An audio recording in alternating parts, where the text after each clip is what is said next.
مساء الفل. مساء الخير. انت متجوز؟ اه. مراتك زعلتك، هي هتصالحك ازاي؟ صالحني بكلمة. اكيد هجيب له هديه واروح له اصالحه بيها. كلمه واحده تصالحك؟ اه. زي ايه مثلا؟ زي اي منه اسفة. اعتذار. اعتذار عادي.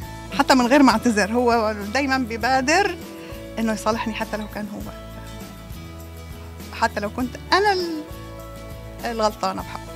انت مثلا هي زعلت منك بسبب معين، لو عملت السبب ده وردتك فيه طبعا اكيد انت هتصالحها، يعني مش تفضل يعني زعلان يعني. والله في الحقيقه مراتي عمرها ما بتزعلني، بس يعني لو ده حصل يعني ممكن بهديه، ممكن بكلمه حلوه، ممكن مش عارف ايه، مفاجآت اللي انت عارفها بتاعت البنات، بس مش اكتر يعني. يختلف من شخص لشخص، مع مراته يختلف مع زوجته.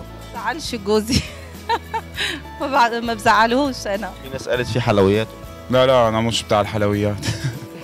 مش ناقصنا حلويات. هعمل له اكله يحبها واصالحه فيها. ممكن بكلمة حلوة، بمفاجأة، ويختلف برضه الزعل عن زعل. الحاجه الوحيده اللي بتخلي الزوجه تتضايق في حياتها كلها انك تهجرها، اللي هو النبي صلى الله عليه وسلم قال عليها يعني. ممكن اعمل له حاجه حلوه، ممكن اطبخ له، ممكن يعني اعزمه على ايس كريم، ممكن اتصل فيه بنص النهار وعلى غير عادتي يعني طبعا انا، فاتصالي له ممكن يسامحني، ممكن يعتبره انه اعتذار بعيد عن لفظ الاعتذار. بس. طب انت لو زعلتها بصراحه كده هتصالحها ازاي؟ بوردة. يصالحني، هيجيب لي باقة ورد. يصالحني. الكلمة الحلوة. في ست في الدنيا ممكن ترضاها ورده، ولو ورده مش لازم نوع يعني، بس ورده، بس طبعا هم طبعا بيبقوا في حاجه اسمها دهب. غالي مش هينفع. غالي بقى الورده على حاجه، مع انها غلت دلوقتي، الورده غلت. تتوقعي ازاي هو هيصالحك؟ بوردة. اجيب لها وردة ملفوفة واقدمها. بأي كلمه حلوه طبعا هي هتتصالح. كلمه هتصالحها طبعا. في ناس بالنسبه لها مش الكلمه دي مش هتعمل نتيجه. او ممكن بخروجه حلوه. جميل. او بهديه حلوه. اجمل. بضحكه، ابتسامه، هي كل واحد بقى وعارف زوجته بتترضى بايه. في برضه زعل عن زعل يختلف، يعني في زعل ممكن يبقى فيه هدية، في حاجة مناسبة، ممكن كده خروجه بتاع. بس انا عمري ما بزعلها بصراحه يعني. اذا هو زعلك تفتكري ازاي هو هيصالحك؟ هو حيصالحني على طول يا حرام، من غير ما يعني من غير ما اطلب انا. اتوقعه بعد ساعه يجي يصالحني او يتصل، وانا طبعا فورا على طول قلبي طيب وبقبل اعتذاره، حتى من غير ما يعني مجرد اتصاله الي اعتذار. الراجل ده محترم. تسلم.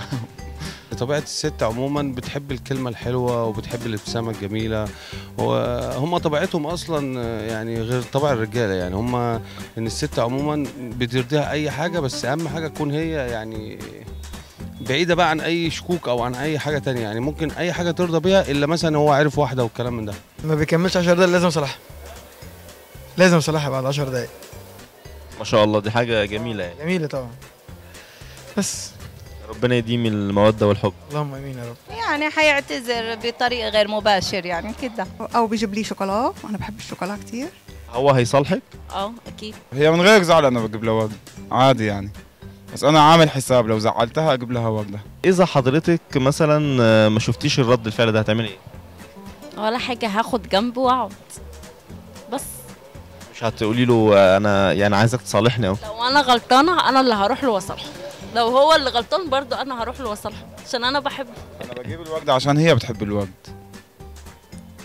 بس. يعني حبا في الحاجه اللي بتحبها. تقديرا لمشاعرها. ايوه بس. يعني عايز اقول لك انه اللي انت بتقوله ده يعني المفروض ان انت تبقى قدوه لرجالك. قدوة لا عادي. قدوه الرجاله يعني هي تعمل كده. جايز اي حد يعملها، بس في ناس بتتكسف ان مثلا يجيب ورده ويروح يديها لمراته. محدش يتكسف من مراته. لازم اصالحه، ما ينفعش اللي هو ينام زعلان، ده ربنا اللي قال كده مش اي حد يعني. انا بشكرك جدا. ميرسي.